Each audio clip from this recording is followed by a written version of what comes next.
Hi കൂട്ടുകാരെ, പുതിയൊരു വീഡിയോയിലേക്ക് എല്ലാവർക്കും സ്വാഗതം. അങ്ങനെ സച്ചിയുടെയും രേവതിയുടെയും താലി പിരിച്ചു കോർക്കൽ ചടങ്ങിന്റെ ദിവസം എത്താണ്.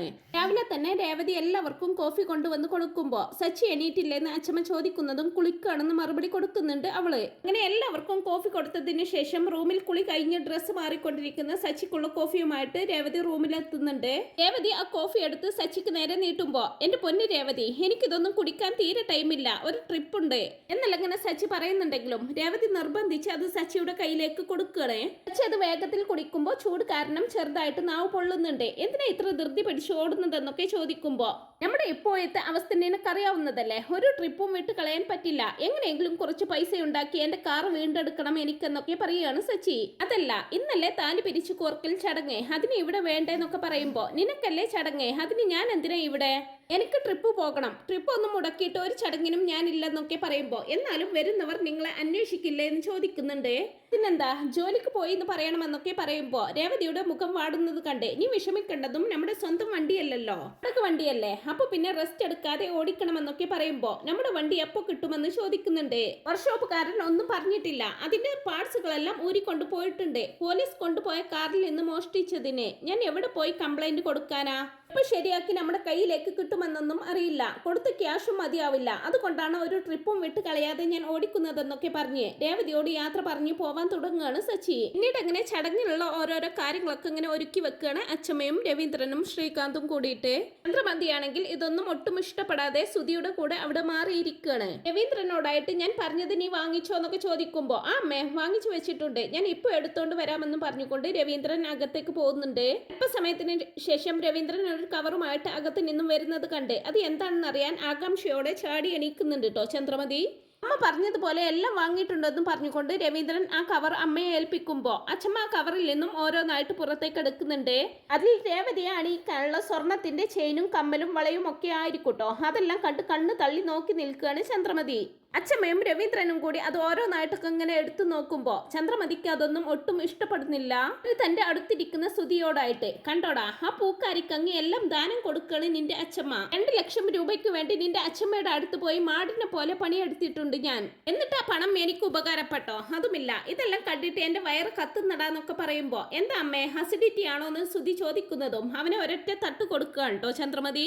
എന്നാലും ആ പൂക്കാരിക്ക് ഇത്രയും സ്വർണം നിന്റെ അച്ഛമ്മ കൊടുക്കുന്നത് കണ്ടോ, അവളുടെയൊക്കെ ഒരു യോഗമേ എന്നൊക്കെ പറയുമ്പോ, നമുക്ക് ശ്രുതിക്കും ഇപ്പൊ തന്നെ ചെയിൻ എടുത്താലോ എന്ന് ചോദിക്കുന്നുണ്ട്. അതൊന്നും വേണ്ട, അതൊക്കെ കല്യാണം ശേഷം സാവകാശം ആലോചിക്കാം, ഇപ്പൊ തന്നെ കടം കയറി മുടിഞ്ഞിരിക്കുകയാണ് ഞാൻ എന്നൊക്കെ പറയുമ്പോ, അമ്മ വിഷമിക്കണ്ടെന്നും അതെല്ലാം ശ്രുതി വീട്ടിക്കൊള്ളുമെന്നും പറയുന്നുണ്ട് സുധി. അവരെങ്ങനെ ഓരോ കാര്യങ്ങൾ സംസാരിക്കുന്നതിനിടയിലായിരിക്കും സച്ചി ജോലിക്ക് പോവാനായിട്ട് റൂമിൽ നിന്നും പുറത്തേക്ക് വരുന്നത്. സച്ചി എല്ലാവരോടും യാത്ര പറഞ്ഞ് പുറത്തേക്ക് ഇറങ്ങാൻ തുടങ്ങുമ്പോ അവനെ തടയുന്നുണ്ട് കേട്ടോ അച്ഛമ്മ, ഇന്നത്തെ ചടങ്ങ് നിനക്കറിയില്ലേ, പിന്നെ നീ ഇത് എവിടേക്കാ പോകുന്നതെന്നൊക്കെ ചോദിക്കുമ്പോ, ചടങ്ങ് രേവതിക്കല്ലേ, അതിന് നിങ്ങളൊക്കെ ഇല്ലേ ഇവിടെ എന്നൊക്കെ പറയുമ്പോ, അത് പറ്റില്ല, നീ ഇവിടെ വേണം, നിങ്ങൾ രണ്ടുപേരും ഒരുമിച്ചിരുന്ന് വേണം ചടങ്ങുകൾ ചെയ്യാനെന്നൊക്കെ പറഞ്ഞ് അവനെ പിടിച്ചു നിർത്തുകയാണ് അച്ഛമ്മ. സച്ചിയാണെങ്കിൽ, അച്ഛമ്മേ, കാറിന്റെ ഡ്യൂ കെട്ടണം, വാടക അടക്കണം, അങ്ങനെ ഒരുപാട് ചിലവുണ്ട്, അതിനൊക്കെ ക്യാഷ് വേണ്ടേ, ട്രിപ്പ് പോയാലല്ലേ ക്യാഷ് കിട്ടും എന്നൊക്കെ പറയുമ്പോ, അവർ പോയിക്കോട്ടെ അച്ഛമ്മേ, പാവം, സ്വന്തം വണ്ടിയിൽ നിന്നും ഇപ്പൊ വാടക വണ്ടി ഓട്ടുന്ന അവസ്ഥയിൽ വരെ ആയില്ലേ, അതിൽ അവർക്ക് ഒരുപാട് വിഷമമുണ്ട്, അതുകൊണ്ട് സച്ചി ഏട്ടൻ ട്രിപ്പിന് പോയിക്കോട്ടെ എന്നൊക്കെ പറയുമ്പോ രേവതിയെ നന്ദിയോടെ നോക്കുകയാണ് സച്ചി. ശരി, അങ്ങനെയാണെങ്കിൽ പോയിട്ട് 10 മണിക്ക് മുമ്പേ വരണമെന്നൊക്കെ അച്ഛമ്മ പറയുമ്പോ അത് സമ്മതിച്ച് അവിടുന്ന് പോവുകയാണ് കേട്ടോ സച്ചി. പിന്നീട് അടുക്കളയിൽ ജോലി ചെയ്തുകൊണ്ടിരിക്കുന്ന രേവതിയുടെ അരികിലെത്തുകയാണ് ചന്ദ്രമതി. മഞ്ഞൾ ചരടിൽ താലി കെട്ടിയപ്പോൾ തന്നെ അവന്റെ കാർ നഷ്ടപ്പെട്ടു കടക്കാരനായി, ഇനി അത് സ്വർണ്ണ ചെയിനിലേക്ക് മാറ്റി കെട്ടി എന്ന് കരുതി നിന്റെ രാശി മാറുമെന്നാണോ നീ കരുതുന്നത്, ഒരിക്കലുമില്ല, ഇനിയും എന്തൊക്കെയോ അനുഭവിക്കാനുണ്ടെന്നും പറഞ്ഞുകൊണ്ട് രേവതിയെ കുത്തി നോവിക്കുകയാണ് വീണ്ടും. പിന്നീട് അങ്ങനെ ശ്രുതി ഡ്രസ്സ് മാറ്റി ചടങ്ങിനൊക്കെ പോരാൻ തുടങ്ങുന്ന സമയത്തായിരിക്കും ആദ്യം അവളുടെ അമ്മയും അവിടെ വരുന്നത്. എവിടേക്കാ, ഞാൻ ആന്റിയുടെ കൂടെ പോന്നോട്ടെ എന്നൊക്കെ ആദ്യം ചോദിക്കുന്നുണ്ടെങ്കിലും അവനെ വഴക്ക് പറഞ്ഞ് അവരെ കുറച്ച് പണം കൊടുത്ത് അവിടുന്ന് പറഞ്ഞു അയക്കുകയാണ് കേട്ടോ ശ്രുതി ചെയ്യുന്നത്. രേവതിയാണെങ്കിൽ ചന്ദ്രമതി പറഞ്ഞതെല്ലാം ഓർത്ത് മനം നൊന്ത് അമ്പലത്തിൽ പോയി പ്രാർത്ഥിക്കുന്നുണ്ട്. എന്തിനാ ദേവി ഇനിയും ഞങ്ങളെ പരീക്ഷിക്കുന്നത്, സന്തോഷത്തോടെ ജീവിതം തുടങ്ങി എന്ന് കരുതിയപ്പോഴാ ഓരോരോ പ്രശ്നങ്ങൾ വന്നത്, ചേട്ടന് ഇങ്ങനെയെല്ലാം സംഭവിച്ചത് ഞാൻ കാരണമാണെന്നും പറഞ്ഞുള്ള കുറ്റപ്പെടുത്തൽ സഹിക്കാൻ എന്നെ കൊണ്ടുവയ്യ, ഇനിയും ഞങ്ങളെ പരീക്ഷിക്കല്ലേ ദേവി എന്നൊക്കെ പറഞ്ഞ് മനമൊരുക്കി പ്രാർത്ഥിക്കുന്നുണ്ട്. അങ്ങനെ അമ്പലത്തിൽ പോയി പ്രാർത്ഥിച്ച് വേഗം തന്നെ വീട്ടിലേക്ക് മടങ്ങുകയാണ് രേവതി. പിന്നീട് അങ്ങനെ ചന്ദ്രമതിയും പാമയും കൂടി ഇങ്ങനെ സംസാരിച്ചുകൊണ്ടിരിക്കുമ്പോഴായിരിക്കും ശ്രുതി അവിടേക്ക് വരുന്നത്. ശ്രുതിയെ കാണുന്നതും ഓടിപ്പോയി അവളെ കെട്ടിപ്പിടിച്ചുകൊണ്ട് ശ്രുതിയെ വിളിക്കണേ.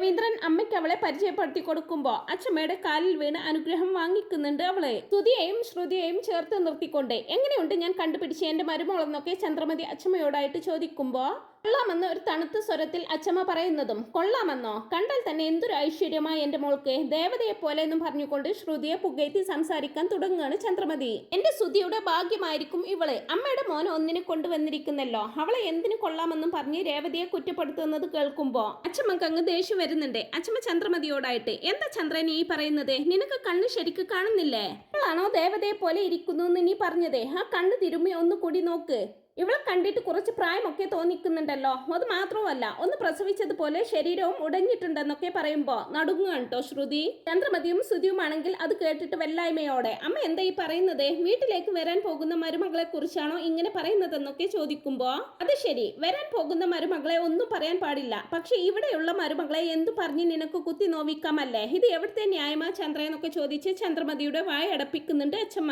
അമ്മ അങ്ങനെയൊക്കെ പറഞ്ഞെന്ന് കരുതി അച്ഛമ്മ ശ്രുതിയെ കുറിച്ച് ഇങ്ങനെയൊന്നും പറഞ്ഞത് തീരെ ശരിയായില്ല, അവൾക്കത് വിഷമമായില്ലേ എന്ന് ശ്രുതിയും പറയുമ്പോ ആരെയും വിഷമിപ്പിക്കാൻ വേണ്ടി പറഞ്ഞതല്ല, നിന്റെ അമ്മയെ പറഞ്ഞാൽ മതിയല്ലോ, രേവതിയെ പറഞ്ഞ് വെറുതെ എന്നെ ചൂട് പിടിപ്പിച്ചിട്ടല്ലേ എന്നും പറഞ്ഞുകൊണ്ട് ശ്രുതിയുടെ കൈ പിടിച്ചുകൊണ്ട് മോള് വിഷമിക്കണ്ട, അമ്മ പറഞ്ഞതൊന്നും മോള് കാര്യമായിട്ട് എടുക്കണ്ട, ഞാൻ വെറുതെ പറഞ്ഞതാണെന്നും മോള് വിഷമിക്കണ്ടെന്നും പറഞ്ഞ് ശ്രുതിയെ ആശ്വസിപ്പിക്കുന്നുണ്ട് അച്ഛമ്മ.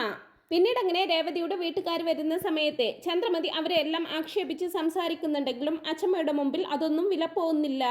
തുടർന്ന് അച്ഛമ്മ ശ്രുതിയെ അടുത്തേക്ക് വിളിച്ച് രേവതിയെ നന്നായിട്ടൊന്ന് ഒരുക്കാൻ അവളോട് ആവശ്യപ്പെടുന്നുണ്ട്. ശ്രുതിയാണെങ്കിൽ ഒരു മടിയും കൂടാതെ അത് സമ്മതിച്ചുകൊണ്ട് രേവതിയെ ഒരുക്കാനായിട്ട് അവളെയും കൊണ്ട് റൂമിലേക്ക് പോകുന്നുണ്ട്. അല്പസമയത്തിന് ശേഷം ഒരുക്കം കഴിഞ്ഞ് ശ്രുതി രേവതിയുമായിട്ട് പുറത്തേക്ക് വരുന്നതും ചന്ദ്ര പോലും അമ്പരക്കുന്നുണ്ട് കേട്ടോ രേവതിയുടെ ഭംഗി കണ്ടിട്ട്. എല്ലാവരും കണ്ണ് തള്ളി അവളെ തന്നെ നോക്കി നിൽക്കുകയാണ്. ഒരുങ്ങി വന്നപ്പോൾ അത്രയും ഭംഗിയായിട്ടുണ്ടാകും രേവതിയെ കാണാനായിട്ട്. രേവതിയുടെ അമ്മ പോലും തന്റെ മകൾക്ക് ഇത്രയും ഭംഗിയുണ്ടായിരുന്നോ എന്ന് അതിശയിച്ച് നോക്കി നിന്ന് പോവുകയാണ്. സമയം തന്നെയായിരിക്കും സച്ചിയും അവിടേക്ക് വരുന്നത്. സച്ചി വാതിൽ കടക്കുന്നതും നേരെ രേവതിയാണ് കേട്ടോ കാണുന്നത്. സച്ചി കുറേയേറെ നേരം അവളെ തന്നെ ഉറ്റുനോക്കി നിന്നതിനു ശേഷം സ്ഥലകാലബോധം വന്നതുപോലെ അകത്തേക്ക് കയറുന്നുണ്ട്. നേരെ രേവതിയുടെ അരികിലേക്ക് വന്ന് കൺട്രോൾ നഷ്ടപ്പെട്ടതുപോലെ സ്വയം മറന്ന് അവളെ തന്നെ നോക്കി നിൽക്കുകയാണ് വീണ്ടും. അത് കാണുന്ന അച്ഛമ്മ രവീന്ദ്രന് കണ്ണുകൊണ്ട് എന്തോ കാണിച്ചു കൊടുക്കുന്നുണ്ട്. രേവതിയുടെ മുഖത്ത് നിന്നും കണ്ണെടുക്കാതെ നല്ല സുന്ദരിയായിട്ടുണ്ടെന്നും പറഞ്ഞ് അവളുടെ അടുത്ത് തന്നെ തട്ടിമുട്ടി നിൽക്കുന്ന സച്ചിയെ വിളിച്ചുകൊണ്ട് ഡ്രസ്സ് മാറി വരാൻ പറയുന്നുണ്ട് രവീന്ദ്രൻ. ശരിയെന്നും പറഞ്ഞ് സച്ചി റൂമിലേക്ക് പോവാൻ തുടങ്ങുന്ന സമയത്തായിരിക്കും അവിടെ നിൽക്കുന്ന ശ്രുതിയെ കാണുന്നത്. സച്ചിയും ശ്രുതിയും തമ്മിൽ മുമ്പൊരു വഴക്കുണ്ടായിട്ടുണ്ടല്ലോ, അതുകൊണ്ട് തന്നെ അവളെ കണ്ട് ഫ്രോഡ് നീ എന്താ ഇവിടെ എന്ന് ചോദിക്കും. അവളൊന്നും മിണ്ടാതെ ഇങ്ങനെ നിൽക്കുമ്പോ ഇവിടെ ആരെങ്കിലും പറ്റിക്കാമെന്ന് കരുതി വന്നതാണോ എന്ന് സച്ചി വീണ്ടും ചോദിക്കുന്നതും നീ എന്താടാ ഈ ചോദിക്കുന്നത്, ആരാണെന്ന് കരുതിയാ നീ സംസാരിക്കുന്നതെന്നൊക്കെ ചോദിക്കുമ്പോ ആരാണെന്ന് എനിക്ക് നന്നായിട്ട് അറിയാം, നല്ല ഒന്നാം തരം പഠിച്ച കള്ളിയാണ് ഇവളെന്ന് പറയുന്നുണ്ട് സച്ചി. സൂക്ഷിച്ച് സംസാരിക്കണം, ആരെക്കുറിച്ചാണ് ഈ പറയുന്നതെന്ന് നിനക്ക് വല്ല ബോധ്യവുമുണ്ടോ എന്നല്ലങ്ങനെ ശ്രുതി ചോദിക്കുമ്പോ മനസ്സിലാവാതെ നിൽക്കുന്ന സച്ചിക്ക് രവീന്ദ്രൻ അവളെ പരിചയപ്പെടുത്തി കൊടുക്കുന്നുണ്ട്. രണ്ടാമത്തെ മകനാണ് ഇവനെന്നും പറഞ്ഞുകൊണ്ട് ശ്രുതിക്കും സച്ചിയെ പരിചയപ്പെടുത്തി കൊടുക്കുന്നുണ്ട് രവീന്ദ്രൻ. സച്ചി അവരെ രണ്ടുപേരെയും മാറി മാറി നോക്കിയതിനു ശേഷം ഓ നീ ആയിരുന്നല്ലേ അത്, എന്തായാലും ഇവന് പറ്റിയ ജോഡി തന്നെയാണ് കിട്ടിയിരിക്കുന്നത്, എനിക്ക് സന്തോഷമായി, നിങ്ങൾ തന്നെയാണ് ഒന്നിക്കേണ്ടതെന്നും പറഞ്ഞുകൊണ്ട് സച്ചി അവിടെ നിന്ന് പോവുകയാണ് ചെയ്യുന്നത്. തുടർന്ന് ചന്ദ്രമതി ശ്രുതിയുടെ അടുത്തേക്ക് വന്ന് അവൻ പറഞ്ഞതൊന്നും മോള് കാര്യമായിട്ട് എടുക്കണ്ട, എന്ത് ചെയ്യണം എന്ത് പറയണം എന്നൊന്നും ബോധമില്ലാത്തവനാണ്, വിവരമില്ലാത്തവനെന്നും പറഞ്ഞുകൊണ്ട് ശ്രുതിയെ ആശ്വസിപ്പിക്കുന്നുണ്ട്. അങ്ങനെ സച്ചി കുളി കഴിഞ്ഞ് ഡ്രസ്സെല്ലാം മാറി വരുന്നതും ചടങ്ങുകൾ ആരംഭിക്കുകയാണ്. പൂമാലകൾ പരസ്പരം അണിയിച്ചും മധുരം പങ്കുവച്ചുമെല്ലാം ഓരോരോ ചടങ്ങുകൾ ചെയ്യുന്നുണ്ട്. രേവതിയുടെയും സച്ചിയുടെയും കവിളിൽ മഞ്ഞൾ തേക്കാനായിട്ട് അച്ഛമ്മ ചന്ദ്രമതിയെ വിളിക്കുമ്പോ മനസ്സില്ലാ മനസ്സോടെയാണെങ്കിലും അവരത് ചെയ്യാണ് കേട്ടോ. ഇങ്ങനെ ചന്ദ്രമതിക്ക് ശേഷം അവിടെ കൂടിയവർ എല്ലാവരും ഓരോരുത്തരായിട്ട് വന്ന് അവരെ രണ്ടുപേരെയും ആശീർവദിക്കുന്നുണ്ട്. ചടങ്ങുകളെല്ലാം പൂർത്തിയാകുന്നതും ഒരു കാര്യം പറയട്ടെ എന്ന് പറഞ്ഞുകൊണ്ട് സച്ചി രേവതിയെയും വിളിച്ചുകൊണ്ട് റൂമിലേക്ക് പോകുന്നുണ്ട്. എന്താണെന്ന് ചോദിക്കുന്ന രേവതിയോടായിട്ട് നല്ല സുന്ദരിയായിട്ടുണ്ട് കേട്ടോ, ഇന്നത്തെ ഒരു ദിവസം നിനക്ക് എന്തോ ഒരു പ്രത്യേകതയുള്ളത് പോലെ, ഇത്ര സുന്ദരിയായിട്ട് ഞാൻ ഇതിനു മുമ്പ് കണ്ടിട്ടേ ഇല്ല, നിന്റെ മുഖത്ത് നിന്നും കണ്ണെടുക്കാൻ പോലും എനിക്കിപ്പോ തോന്നുന്നില്ല, എനിക്ക് നിന്നെ ഇങ്ങനെ കണ്ടോണ്ടേ ഇരിക്കാൻ തോന്നുന്നു, ട്രിപ്പാണെങ്കിൽ ഏറ്റവും പോയി, ഇനിയിപ്പോ ജോലിക്ക് പോകണമല്ലോ എന്ന് ആലോചിക്കുമ്പോയാന്നൊക്കെ പറഞ്ഞ് സച്ചി ഇങ്ങനെ നിരാശപ്പെടുമ്പോ നാണത്തോടങ്ങനെ നിൽക്കുകയാണ് രേവതി. ഇങ്ങനെ വളരെ രസകരമായിട്ടുള്ള മുഹൂർത്തങ്ങളാണ് ഇനി വരാനായിട്ട് പോകുന്നത്. ഈ ഒരു റിവ്യൂ നിങ്ങൾക്ക് ഇഷ്ടപ്പെടുന്നുണ്ടെങ്കിൽ വീഡിയോ ഒന്ന് ലൈക്ക് ചെയ്യുക, ചാനൽ കൂടി ഒന്ന് സബ്സ്ക്രൈബ് ചെയ്ത് സപ്പോർട്ട് ചെയ്യണേ. Thanks for watching my video.